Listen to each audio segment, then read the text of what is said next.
जुलाई 20, 1975 एलनटाउन Pennsylvania में एक लड़के का जन्म हुआ। मगर उसके जन्म की एक अनोखी बात थी। वो ये थी कि वो लड़की बिना फिब्युला बोन्स के पैदा हुई थी।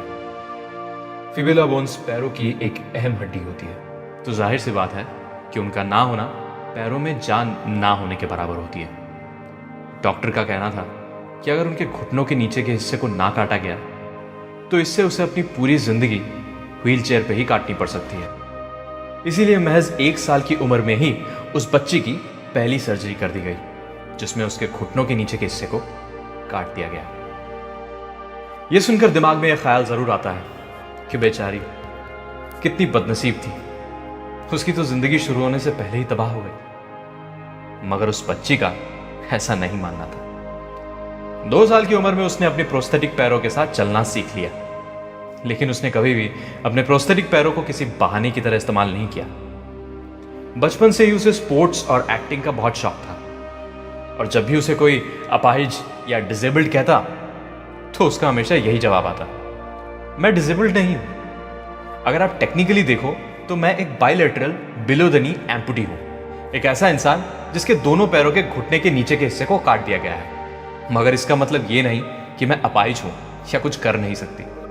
यह कमी ना मुझे कुछ करने से रोक सकती है और ना ही मेरे जज्बे को कम कर सकती है। और यह बात सच भी है दोस्तों। यह सब होने के कुछ ही साल बाद जब एकेडमिक स्कॉलरशिप से यह लड़की जॉर्ज टाउन यूनिवर्सिटी में पढ़ने गई, तो उसी दौरान इस लड़की ने नॉर्मल एथलीट्स के साथ नेशनल कॉलेज एथलेटिक एसोसिएशन यानी NCAA division 1 track and field events में कंपीट किया था। और इस तरह वो इतिहास की सबसे पहली महिला एम्प्यूटी बनी थी जिन्होंने NCAA में भाग लिया था। इस लड़की का नाम है एमी मुलिन्स। वो अमेरिकी एथलीट जिसने 1996 की पैरालंपिक्स में 200 मीटर की दौड़ को 34.06 सेकंड्स में भागने का वर्ल्ड रिकॉर्ड बनाया था।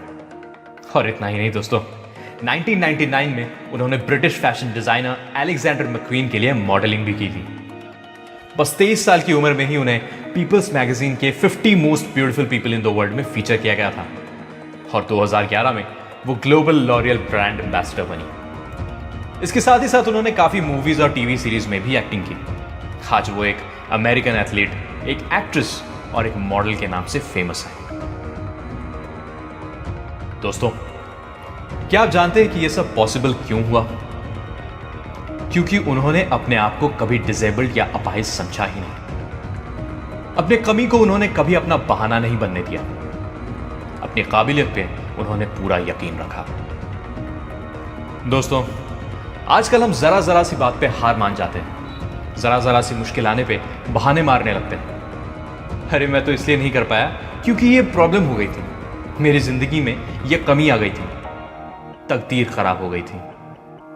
दोस्तों, तकदीर एक लिफ्ट की तरह है जिसका कोई गारंटी नहीं कि उसका दरवाजा कब खुलेगा या बंद होगा, और अगर खुला भी तो आपको उसमें जाने की जगह मिलेगी या नहीं।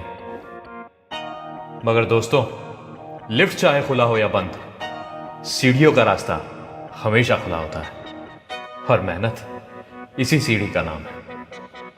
तकदीर का लिफ्ट चाहे आपके लिए बंद ही क्यों ना हो, मेहनत की सीढ़ी आपके लिए हमेशा खुली होगी। हाँ, यकीनन लिफ्ट के मुकाबले सीढ़ी में आपको तकलीफ ज्यादा करनी होगी, वक्त भी शायद ज्यादा लग सकता है, मगर हाँ, अंत में आपको कामयाबी मिलेगी जरूर।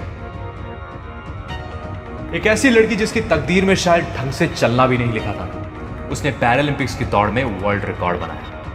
अपने जुनून से नामुमकिन को मुमकिन कर दिखाया। वो कर दिखाया जो शायद एक नॉर्मल चलता फिरता इंसान भी ना कर पाए।